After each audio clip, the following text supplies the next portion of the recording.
Pai, nós queremos te agradecer, Deus, pela tua graça e misericórdia, que teu Espírito Santo possa falar poderosamente ao nosso coração, que o Senhor renova-nos, ó Deus, através do conhecimento da tua palavra, que o poder do teu Espírito Santo, Deus, nos alcance, nos fortaleça e nos dê entendimento, para que a gente não esqueça daquilo que estamos aprendendo, Deus. Em nome de Cristo Jesus, que teu Espírito Santo traga luz à tua palavra e, ó Deus amado, nossa mente seja renovada e também transformada pelo poder do Senhor. Em nome de Cristo Jesus, abençoe aqueles que não puderam vir, que teu Espírito Santo fale de uma forma especial aos nossos corações nesta hora. Em nome de Jesus. Amém. Amém, queridos? Então nós estamos na quinta, é isso mesmo? Quinta carta. Então passamos por Éfeso, Esmirna, Pérgamo, Tiatira. Agora, comecinho do capítulo 3 de Apocalipse, nós vamos falar da carta, da quinta carta, né? A igreja de Sardes. Então, essa cidade de Sardes. É importante a gente, antes de começar a falar sobre a carta, falar um pouco sobre a cidade. Porque a carta tem tudo a ver com a cidade. Entende? A carta tem tudo a ver com a maneira que Jesus se comunica com essa igreja. Então, essa cidade teve sua fundação 1200 anos antes de Cristo. Então, é uma cidade bem antiga, né, dentro ali da Ásia Menor, Sardes. E essa cidade, ela teve os seus auges, né, entre os seus governantes ali, eles conseguiam ter uma cidade protegida pelo seu exército. Então, dificilmente outro exército conseguia invadir Sardes. Mas teve duas situações que eles foram surpreendidos, né? O primeiro foi um governador de Pérsia já, na época, né? E ele foi e alcançou com uma estratégia a cidade. O que aconteceu? Os soldados, como que eles estavam ali, vamos dizer assim, de uma forma orgulhosa da sua proteção, do seu meio de combater e se defender também, eles acabaram relaxando na vigilância. Então, como eles relaxaram, o que aconteceu? O outro exército entrou com 15 soldados, pulou o muro lá, vamos imaginar assim, né? E conseguiu render e abrir o portão principal da cidade, aí onde entrou todo o exército contrário. Então, com 15 pessoas, porque eles estavam dormindo, né? Eles estavam ali dispersos, estavam ali distraídos e não estavam mais vigilantes. Isso aconteceu por 2 vezes. Então você imagina, quando chegou já perto do tempo da era cristã, né? Vamos imaginar assim, acho que no ano 17 depois de Cristo, houve um grande terremoto que devastou a cidade e ali já não sobrou mais nada. Já tinha sido o Império Romano ajudou a reconstruir aquela cidade. Então, por gratidão, né, por honra, eles queriam até construir um templo lá para o Imperador Romano também. Só que aí não teve vez, né? Teve outra cidade, como a gente já viu, que acabou assumindo isso daí. Então veja bem, dentro desse contexto é que Jesus começa a falar, né? Jesus começa a falar com essa igreja. Então vamos lá para a carta. Apocalipse capítulo 3, versículo 1, diz assim: E ao anjo da igreja que está em Sardes, escreve: Isto diz o que tem os 7 Espíritos de Deus e as 7 estrelas. Eu sei as tuas obras, que tens nome de que vives e estás morto. Sê vigilante e confirma o restante que estava para morrer, porque não achei as tuas obras perfeitas diante de Deus. Lembra-te, pois, do que tens recebido e ouvido, e guarda-o, e arrepende-te. E se não vigiares, virei sobre ti como um ladrão, e não saberás a hora a que hora sobre ti virei. Mas também tens em Sardes algumas pessoas que não contaminaram suas vestes e comigo andaram de branco, porquanto são dignas disso. O que vencer será vestido de vestes brancas, e de maneira nenhuma riscarei o teu nome do livro da vida, e confessarei o seu nome diante de meu Pai e diante dos meus anjos. Quem tem ouvidos, ouça o que o Espírito diz às igrejas. Amém? Então aqui, o que acontece? Aqui ele está falando a respeito desse conhecimento. Então vamos lá pelo primeiro versículo, né, do capítulo 3. Isso diz o que tem os 7 Espíritos de Deus e as 7 estrelas. Quem poderia me responder quem são os 7 Espíritos e quem são as 7 estrelas? Nós já vimos isso. Alguém vai lembrar?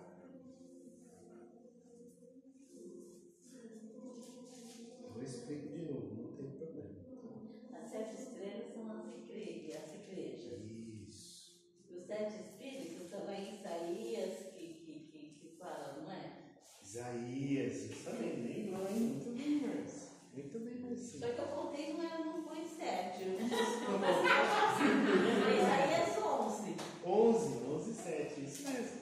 Só que não é 11 estrela? Não é 7 espíritos. 7 espíritos? Vamos tirar essa dúvida junto? Então, vamos lá.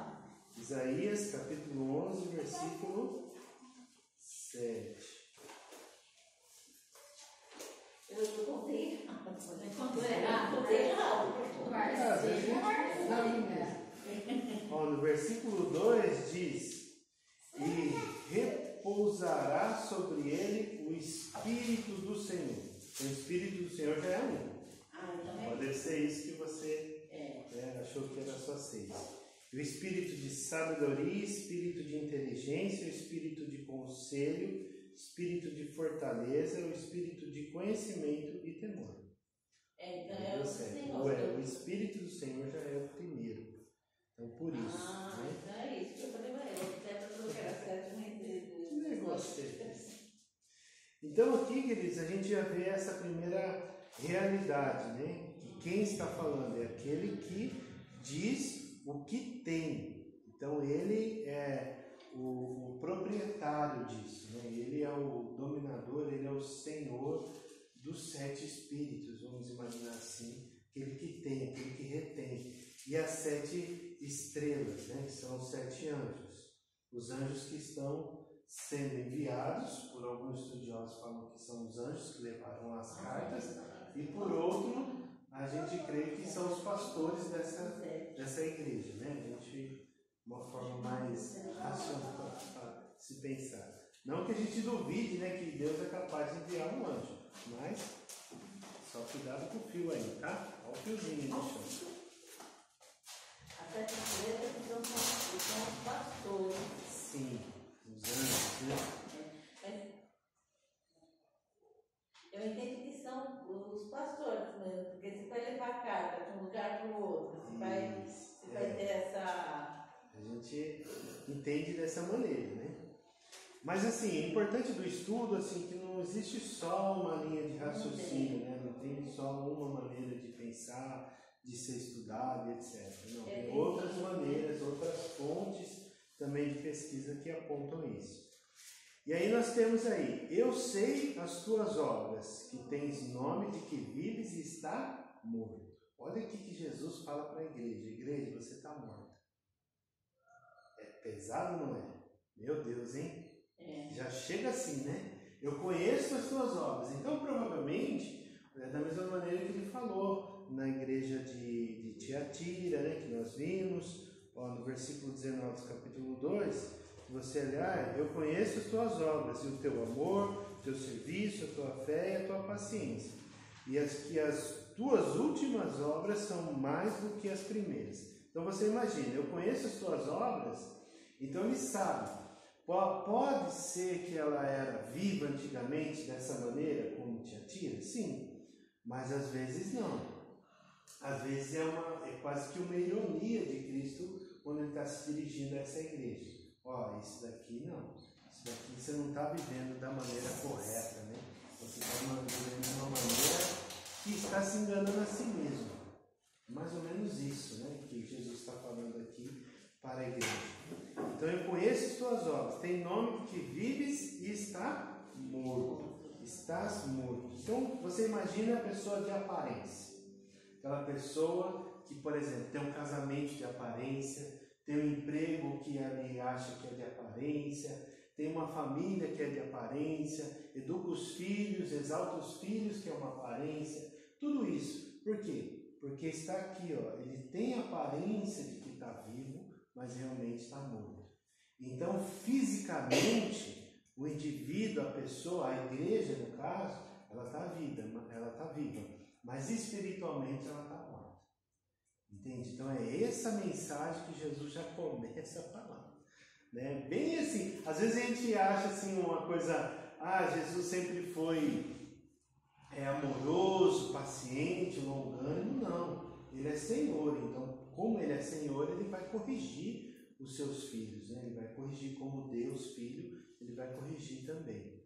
Então, que ele tem o Deus Pai, Deus Filho e Deus Espírito Santo. Então, nessa trindade, existe essa correção daquele que está caminhando para um lago de esquecimento, né? De trevas, de morte. Então, por isso que ele está falando dessa maneira com a igreja. E aí, o que acontece? No versículo 2, ele diz: "Sê vigilante e confirma o restante que estava para morrer, porque não achei as tuas obras perfeitas diante de Deus." Às vezes as pessoas fazem muitas coisas achando que estão sendo ativas, né, no corpo de Cristo e fazendo todas as suas atividades, achando que está viva. Só que isso não está sendo para a glória de Deus, está sendo para a glória do homem. Então é isso que Jesus está falando aqui para essa igreja. Eu vejo que você faz isso, mas essas obras, achei as tuas obras que não são perfeitas diante de Deus, não são agradáveis. E a gente quer fazer a vontade de Deus, não é verdade? Sempre a gente busca a vontade de Deus. E essa vontade de Deus tem que ser o quê? Boa, agradável e perfeita. E aqui o que está falando? Porque não achei as tuas obras perfeitas diante de Deus. Entende? Nossa, meu Deus, por isso que ninguém vem na escola. Só cajadada, né? Mas é isso que é importante a gente pensar assim, que dentro de todo estudo tem uma parte que vai falar conosco, certo? Alguma coisa que vai nos chamar a atenção. Mas por outro, a gente tem que entender que nós estamos estudando o que a Bíblia está dizendo. Qual que é o significado? É o que o autor, o escritor, no caso o apóstolo João, conseguiu captar da mensagem de Cristo para aqueles leitores, para aquelas pessoas ouvintes desse evangelho. Então não necessariamente tudo vai estar relacionado de uma forma assim significativa na nossa vida. Às vezes nós podemos estar assim, o Kleber pode estar morto aqui na frente, falando da obra de Deus, mas na verdade ele está vivo aqui fazendo a obra de Deus, mas está morto interiormente, certo? Entende? Mas aí o que acontece? Mas aí a gente imagina isso, entende? E às vezes não, isso não é para mim, eu estou firme, pelo menos eu imagino isso, estou orando e tal, e nesse sentido, entende? Então a gente tem que pensar isso, a primeira situação, depois da aplicação, né? Porque a gente não está falando aqui que vocês estão mortos, nós estamos falando que a igreja de Sardes tem. Agora, semelhantemente para o nosso tempo, a gente tem que imaginar isso também, que é uma realidade. Não que toda a igreja está morta, mas tem alguns que estão desfalecendo. Dentro do corpo de Cristo, dentro de uma igreja, como a gente falou semana passada, né? Que dentro da igreja de Tiatira tinha 3 tipos de pessoas: aqueles que estavam ativos, aqueles que estavam sendo seduzidos, ensinados, e aqueles que estavam praticando as coisas erradas. Entende? Olha, 3 tipos de pessoas dentro da igreja. E a gente acha que a igreja é mil maravilhas. Não, não é, e nunca foi. Nunca foi. Então é isso que a gente precisa ter uma consciência. Então, que lado, né, que time, que seção eu quero participar aqui da igreja? Eu quero daqueles que são fiéis, aqueles que se mantêm na santidade, aqueles que são leais a Cristo. Não ao homem, né, mas a Cristo. Amém? Amém. Não fique chateado e volte se não. Então, sim, quer comentar? Pode falar. Não, estou pensando que vai. Então, nós temos essa parte aí, que as obras dessa igreja. Ser vigilante, porque se ele está falando que ser vigilante quer dizer o quê? Que eles perderam a vigilância. Aí, como igreja, você imagina assim, uma igreja que, se a gente olhar aqui, não tem nicolaítas, não tem espírito de Jezabel, não tem balaitas, não tem nada. Entende? Aí quer dizer o quê? Se Satanás não está tentando jogar doutrina, quer dizer que o próprio mundanismo já envolveu essa igreja e já está, tipo assim, já está em cima do muro, né? Lembra da história de cima do muro? Lembra ou não? Então vou contar bem rapidinho. Tem um grupo lá de crente, agora vocês vão lembrar, né? O apóstolo sempre fala essa ilustração. Tem uma pessoa em cima do muro, de um lado a igreja, desce daí, e do outro lado Satanás está lá, só que Satanás não chama, ele fica quieto. Lembra disso? Aí o que acontece? Aí quando a igreja começa a chamar, e ele fica assim, né? Mas por que o Satanás não me chama, só a igreja, né? Aí ele pergunta para o diabo, por que você não está me chamando? Porque quando você está em cima do muro, você já é meu. Lembra? Então, aí o que quer dizer o quê? Aí, lembra isso, quando o diabo ele não está investindo na igreja, quer dizer que a igreja está colaborando com ele. Entende? Por isso que às vezes, nossa, quanto levante na igreja, quanta luta, quanta guerra, quanta batalha espiritual. Graças a Deus por isso, né? Porque o diabo não está contente. Agora, se estiver tudo fluindo maravilhosamente bem, alguma coisa tem. Alguma coisa tem. É o que está acontecendo aqui. Ser vigilante, porque você imagina que uma igreja não faz diferença nenhuma para a sociedade. Assim, a igreja, hoje tem uma igreja. Se essa igreja fechar, não vai servir para nada. Não vai influenciar nada. Vai fazer falta. Não vai fazer falta. Então você imagina. Tem um pastor, conta uma história, né? A gente não sabe se é verídica, né? Mas conta-se uma parábola, vamos chamar de parábola. Quando a gente não sabe que é verídica, a gente chama de parábola. Para não falar que é mentira. Aí um pastor falou, domingo que vem, a igreja, o pastor já cansado, a igreja desanimada, domingo que vem nós vamos fazer o sepultamento da igreja. Não perca esse culto, domingo que vem às 19 horas, todos estejam aqui. Fez a chamada lá. O que aconteceu? As pessoas que já faziam meses que não iam, foi lá ver o que ia acontecer, né? Fazer o funeral da igreja, meu Deus, né? Vamos lá, o que vai acontecer? O que vai pegar lá, né? Que mistério é esse? Então aqueles que estavam desacreditados até começaram a aparecer lá. E ele pregou a mensagem lá para a igreja, fez o culto normal, e no final aí já tinha lá posto, né, um caixão em cima do púlpito, aí ele terminou a mensagem falando sobre o funeral da igreja que estava morta e fez o apelo, falou, agora vocês vêm olhar o defunto aqui. Então ele veio um por um, passava no caixão, olhava, uns ficavam estarrecidos, outros choravam, cada um tinha uma reação, né? Porque não sabia o que ia encontrar e quem estava sendo sepultado ali naquela hora. E depois que terminou a mensagem, tudo, ele fez o apelo. Na verdade, quem que estava lá sepultado? Já ouviram isso, né? O espelho. O espelho. Eu acho que eu deduzir que era o espelho. Eu também deduzi. Então, esse espelho, por quê? Porque as pessoas estavam mortas. Tem as pessoas que estavam ali sem vida dentro da igreja, porque faltou essa vigilância. Olha como que é forte isso, né? Essa parábola, né? Mas isso ilustra bem o que a gente está tentando passar aqui para vocês. Que ser vigilante confirma o restante que estava para morrer. Então quer dizer o quê? Havia ainda esperança nessa igreja. Assim como aquela cidade já tinha sido alvo, né, de emboscada, o diabo estava fazendo emboscada com a igreja não estava percebendo isso. Precisou do próprio Cristo falar para eles. Entende? Então isso é muito forte, né? E aí ele começa, no versículo 3, falar a respeito de uma passagem muito importante.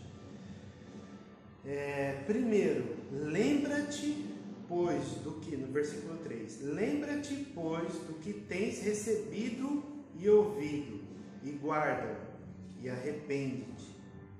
E se não vigiares, virei sobre ti como um ladrão, e não saberás a que horas sobre ti virei. Então olha só que importante isso daqui, essa posição que ele está falando. Primeiro, lembrar. Lembrar do quê? Lembrar da história. Eu estava comentando, acho que foi com o Cláudio uma vez, que passei por uma situação e tal, e eu estava um pouco desanimado, né? Estava desanimado com as coisas que estava fazendo e tal, aí depois eu cheguei e coloquei umas músicas lá para mim ouvir, né? Antes de eu me converter, eu gostava de rock, né? Rock and roll, essas coisas assim. Só que aí eu me converti, eu ouvia no começo da minha conversão bastante rock e gospel, né? Então com as letras mais de Deus. Tá? E aí eu ouvia bastante Resgate, a banda Resgate. Nessa banda, não sei se eu contei isso, já contei não. Aí essa banda, eu estava fazendo serviço lá em casa lá, aí essa banda começou a me lembrar das minhas primeiras obras. Entende? O que eu fazia quando eu cheguei na igreja? Como que era a minha atividade, como era meu gás, meu ânimo, né? Quase 20 anos atrás, né? Então, a gente lembra disso? É isso que Jesus está falando aqui, ó. Lembra-te, pois, do que tens recebido e ouvido. Então, quer dizer o quê? Tudo que foi me ensinado desde o início, tudo que foi ensinado para nós devemos nos lembrar nessa hora da aflição, na hora da angústia, na hora da dor, do sofrimento. Nós precisamos nos lembrar das palavras de Jesus, as palavras de esperança, porque é o próprio Cristo que reaviva essa obra dentro de nós, não é verdade? Assim eu creio. E guarda-o, né? Então, para guardar o quê? Guardar isso dentro do nosso coração. Tem uma criança, ela é autista, né? E ela falou com o pai dela, acho que ela deve ter uns 8 anos, 9 anos mais ou menos. Ela é autista, ela falou com o pai dela, falou: pai, eu queria aprender matemática, mas eu não queria esquecer mais. Falou desse jeito. Porque aprende e depois acaba esquecendo. E assim é a nossa vida, não é? A gente esquece muitas coisas. E essa precisa ser o nosso desejo do nosso coração. Aprender as coisas de Deus e não se esquecer mais. Principalmente na hora da luta, né? Na hora da dificuldade. Entende? Então, por isso nós temos que estar guardando isso. E com esse conhecimento, o que nos resta? O que resta aqui para a igreja? Se arrepender. Então, a igreja de Sardes, ela precisava se arrepender daquelas obras que ela estava fazendo. Então, lembra lá, não tinha nicolaítas, não tinha espírito de Balaão, não tinha nada. Eles estavam sendo influenciados. E aí a segunda parte desse versículo, ela ilustra bem o que Jesus já havia falado, por exemplo, no Evangelho de Mateus, no Evangelho de Lucas. Ó, se não vigiares, virei sobre ti como um ladrão, e não saberá a que hora sobre ti virei. Abra aí a sua Bíblia em Mateus 24, 43. Mateus 24, 43. Aquele que abrir primeiro pode ler o versículo 43 e 44 do capítulo 24.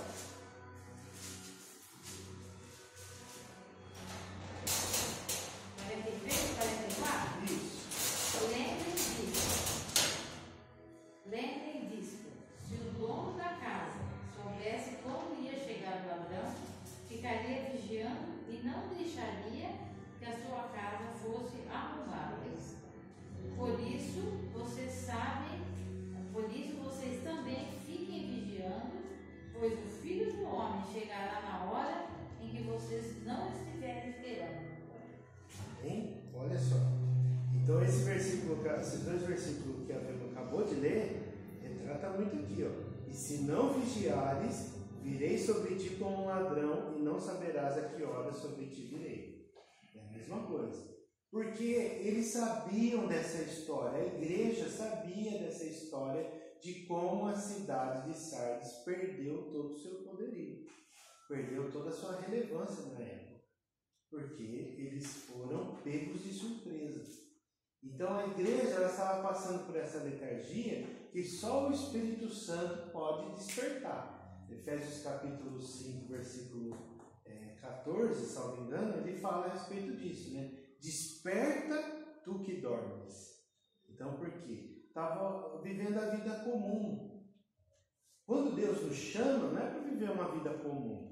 Uma vida que você trabalha, você viaja, você come, bebe, descansa. Isso é uma vida comum. Quando Jesus nos chama, é para fazer todas essas coisas, mas com Ele sendo o nosso Senhor da nossa vida.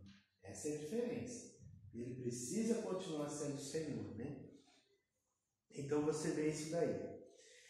Aí ele diz aqui ainda um pedacinho de esperança para essa igreja, né? No versículo 4. Olha só que interessante é isso. Mas também tens em Sardes algumas pessoas que não contaminaram suas vestes e comigo andarão de branco porque são dignas disso. Então quer dizer o quê? Que dentro dessa igreja tinha pessoas que não haviam se contaminado. Entende? Já tinha aquelas pessoas que estavam sendo fiéis, assim como em Tiatira também. Então você imagina, voltando a essa mesma coisa, né? Que quando o Espírito do Senhor ele vem sobre as pessoas, essas pessoas elas precisam reavivar. Essas pessoas precisam ser rendidas ao Senhor. Porque senão o que acontece? Vai ser uma luta intensa da carne e do sangue. Sempre vai existir isso.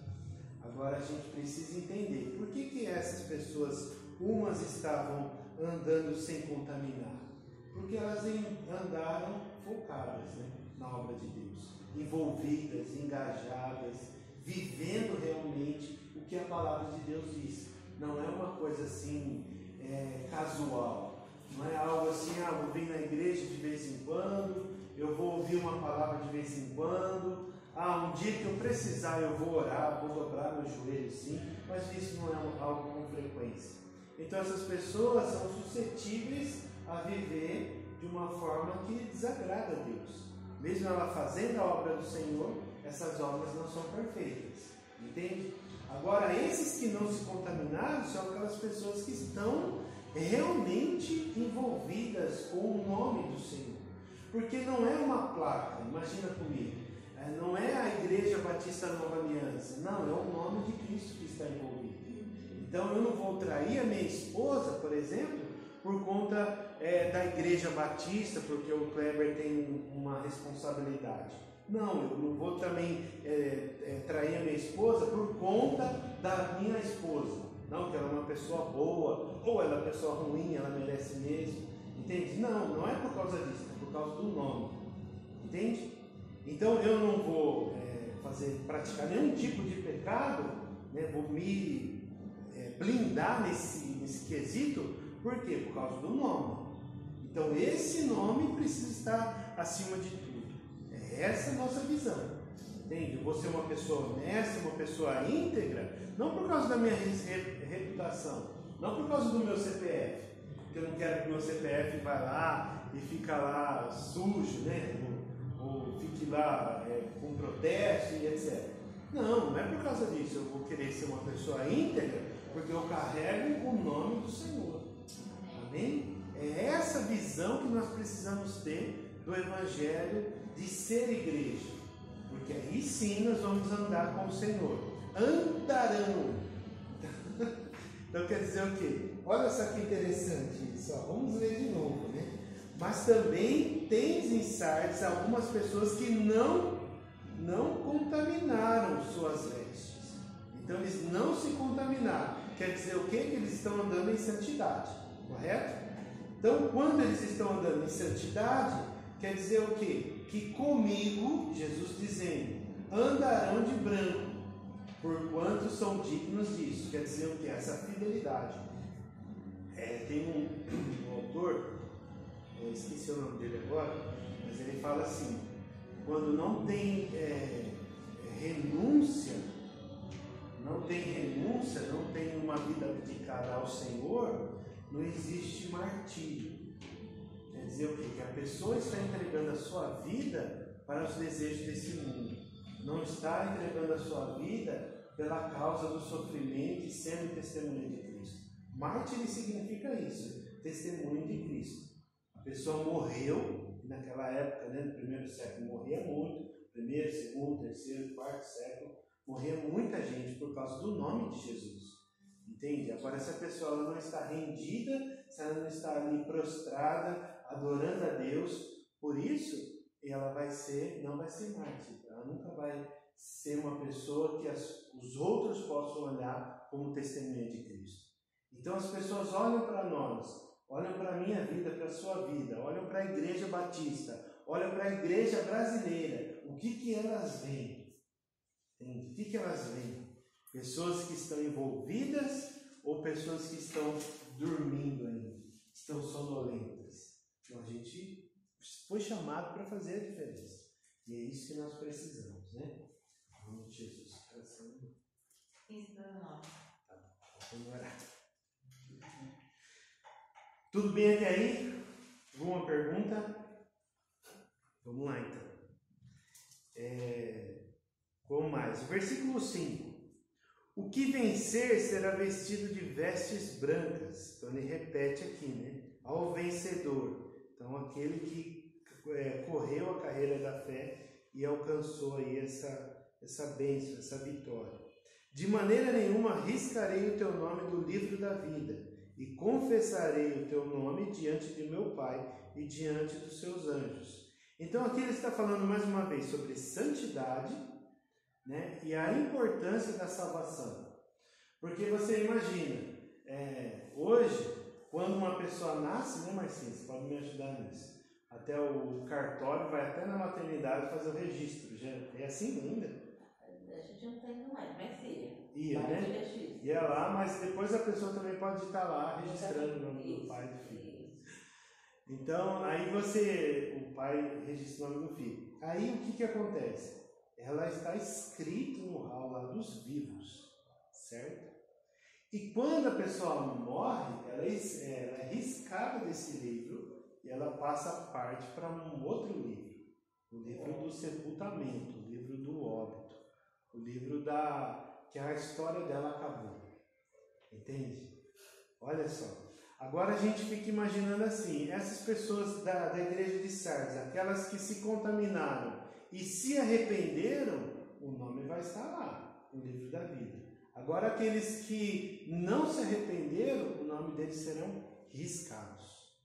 Vão perder a salvação.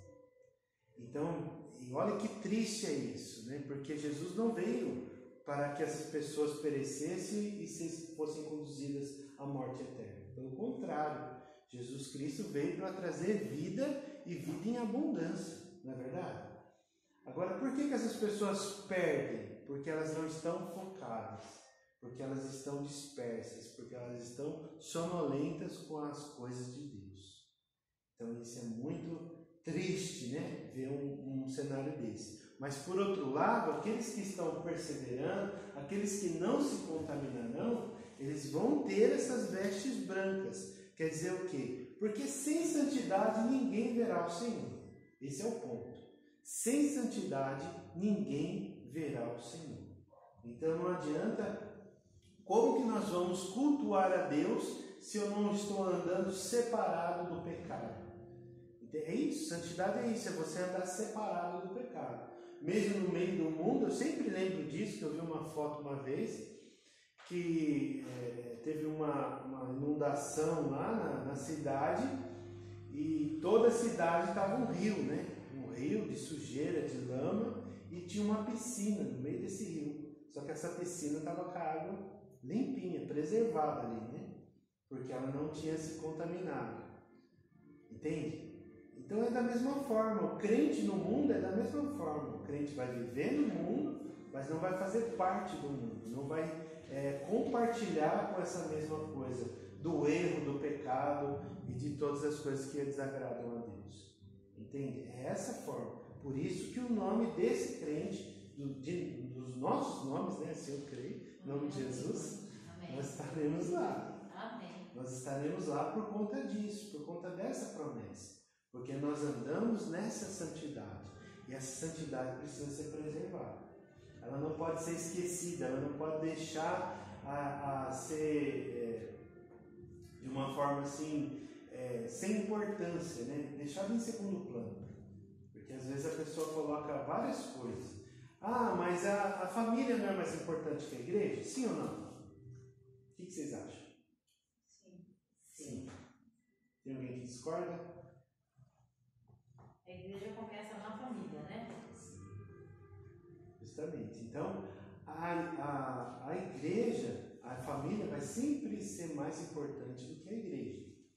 Mas se a gente entender que Deus é maior do que tudo, que a família, que o emprego, então Ele vai estar reinando onde nós estivermos. Então vai ser uma coisa assim natural, vai ser uma coisa sem forçar a barra, né? Sem opressão, sem obrigação. Nós vamos estar fazendo isso por amor ao Senhor. Então isso que é importante.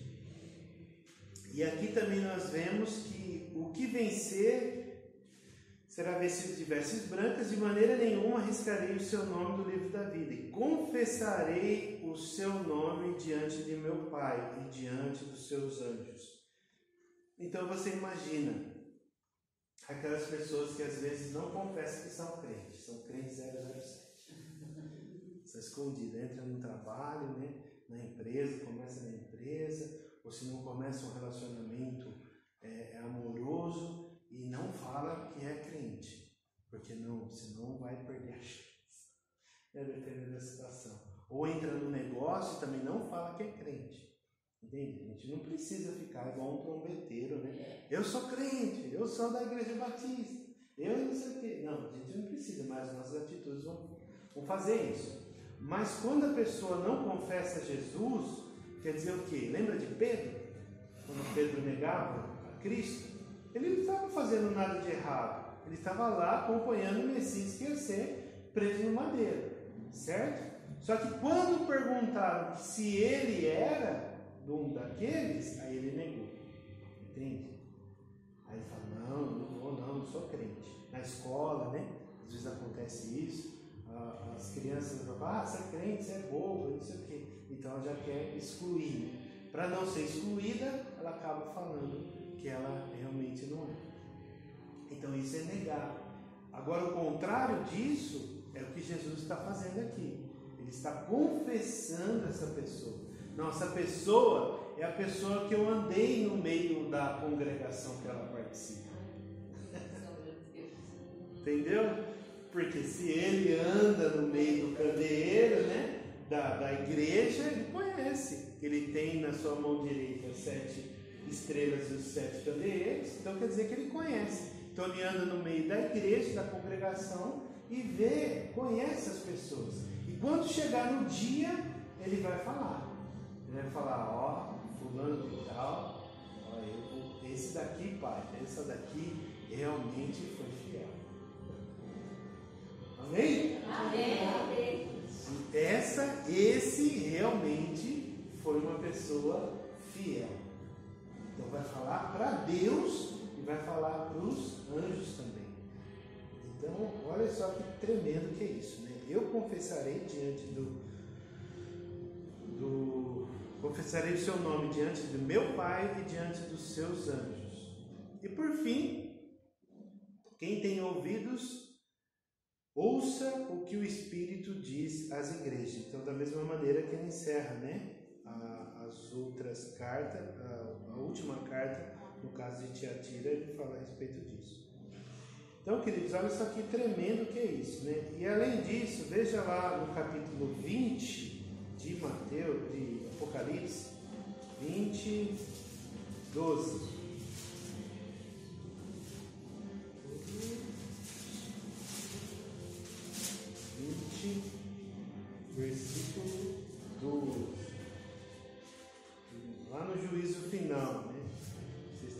outra vez se fez vivo. E vi os mortos, grandes e pequenos, que estavam diante do trono, e abriram-se os livros, e abriu-se outro livro, que é o da vida, e os mortos foram julgados pelas coisas que estavam escritas nos livros, segundo as suas obras. Então, toda semente tem uma colheita, não tem como, né? Não tem outra maneira, toda semente tem uma colheita. Então, se essas pessoas estão praticando as obras dignas, elas vão colher essa redenção aí. Amém? E nós temos aqui também, no capítulo 10 de Mateus, no versículo 32. Vou ler esse aqui também. Mateus 10, 32.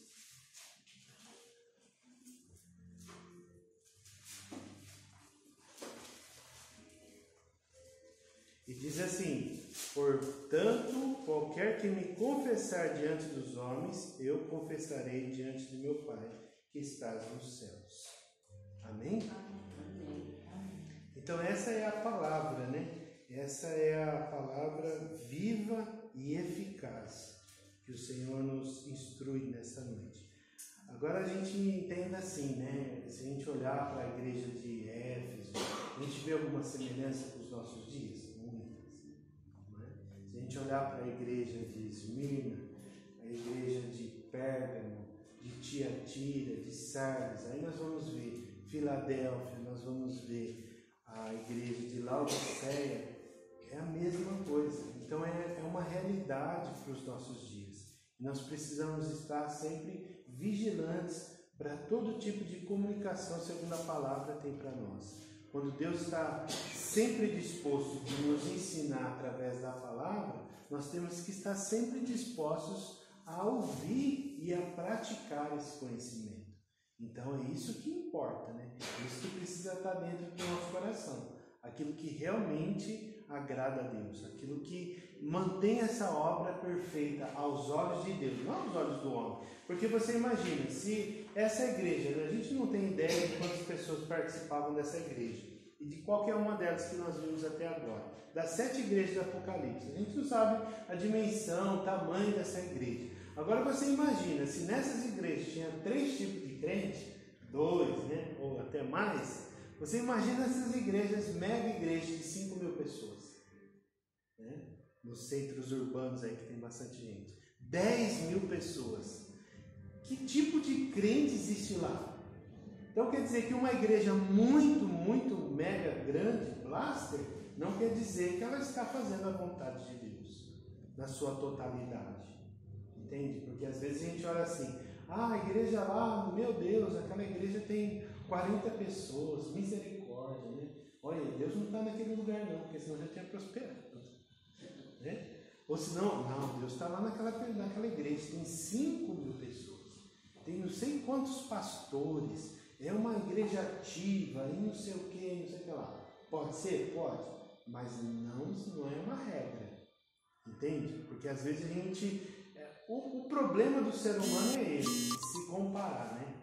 Se comparar com os outros. Eu me comparo com fulano, o ciclano, com Beltrano, e vai se comparando profissionalmente, com a família, vai se comparando em todo lugar. E na igreja também é diferente, né?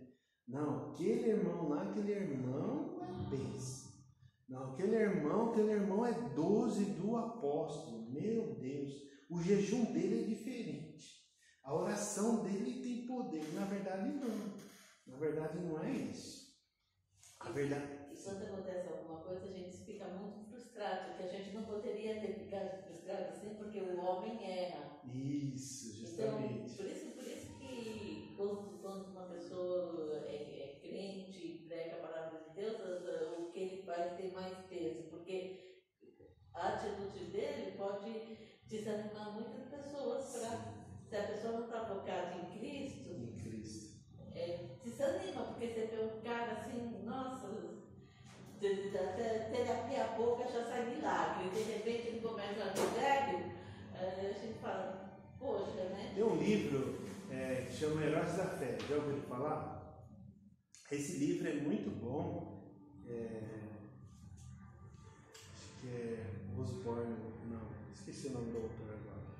mas ele fala a respeito desses homens avivalistas. Então eles pregavam a palavra, eram muitos usados poderosamente com Deus, mas teve alguns que tiveram seus deslizes também. Entende? Tem um que ficou caolho, né, que perdeu uma visão, só que depois de não sei quantos anos ele voltou e continuou a obra do Senhor. Entende? Tem pessoas, por exemplo, Charles Finney, salvo engano, ele fala que tem uma receita, igual os 10 mandamentos, tem uma receita do avivamento. Ele fez uma receita lá, falando, ó, avivamento, se você fizer isso, aquilo, outro, isso vai acontecer. E aí, ele foi uma pessoa muito influente, né, dentro da história da igreja, mas falhou também, e foi muito criticado por causa desse ato. Então você imagina essas coisas.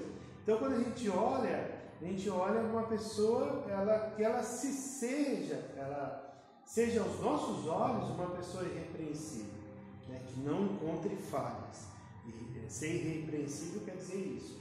Agora a gente também não pode colocar todas as nossas fichas numa pessoa dessa, ou no pastor da igreja, por exemplo. O pastor erra, né? As pessoas erram. Então a gente precisa ter essa consciência para não tornar o culto a personalidade. Não, eu vou na igreja porque fulano vai vir. Por exemplo, não vou vir no último culto não, no segundo culto, no mês, no culto XYZ. Um culto normal. Mas quando vai vir um pastor lá da Índia. O pastor da Índia, rapaz, ele vive lá na tensão 24/48, né? Prontidão, né? Prontidão, os hinduístas lá, os islâmicos, tudo querendo pegar os cristãos, e ele está lá. Não, esse cara tem experiência. Não, esse cara é ungido. Né? Senão o outro lá dos Estados Unidos que ora e acontece os milagres. Eu falo, não, eu vou lá porque estou precisando de um milagre, então eu vou. Tem dois lados, né? Uma por causa dos dons, que a gente estava até conversando antes na célula. Então os dons são importantes para esse fim. Mas por outro, existe aquele culto à personalidade. Não, o fulano de tal vai estar lá naquela reunião, então eu vou. Eu acho que vai muito da forma com que a pessoa interpreta tudo isso, né? Também. Se ela vai com o objetivo de idolatrar a pessoa, é uma coisa. Agora, se ela vai porque não, eu vou porque vai ter unção, vai ter, é um nome de Deus, é um nome que Deus usa muito. Então a pessoa vai, mas não vê essa pessoa como um ídolo. Ele vai como, né? Sim. Então é algo que varia muito de acordo com aquilo que a pessoa vai, a interpretação. Vai interpretar, né? A ida dela. Isso é importante porque senão a gente rotula, não, agora então eu não vou mais em nenhum lugar. Né? Tem aqueles extremistas, né? Por uma hora ele está querendo ir, né? Mas agora eu vou deixar de ir por conta disso. Ou senão, por exemplo, aquelas pessoas que falam que não, se você estudar teologia, você vai ficar um crente cabeçudo e vai ficar tudo errado. Então eu não vou estudar. Não é assim. É tudo extremista, né? Muito extremista. Então, o diabo ele anda nas extremidades da terra, como diz o João. A última vez que a gente teve um congresso, veio um pastor de outra cidade, aí disse, nossa, mas que pregação, agora eu não me lembro o nome do pastor. Foi aqui? Foi na aqui, igreja? Foi. O apóstolo Alain? Apóstolo Alain, não é? Eu acho que é Alain. Acho que você não estava, né? Porque você ia trabalhar. Acho que você estava num dia, no outro você não veio porque ia trabalhar. O que é lá?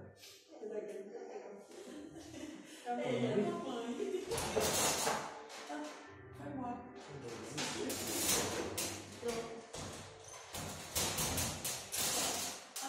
Voltou? Quer entrar? Vem, a mãozinha. É o que o Cláudio falou. A pregação dele, ele realmente é um ungido, mas ele está sendo usado por Deus. A gente tem que ter essa visão, né? Tem sabedoria também, para entender, né? Você Não é ir lá só por causa da da pessoa, do pastor Adão. Quem vai agir na vida dele é Deus. E é importante assim, o crente também não pode viver isolado, ele precisa estar em unidade, né, com as outras igrejas, por exemplo. Então isso também vai facilitar esse agir de Deus, né? Quando há unidade, é ali que ele ordena a bênção, né? A gente aprende. Amém? Deu hora aí, Cláudia? 9:05.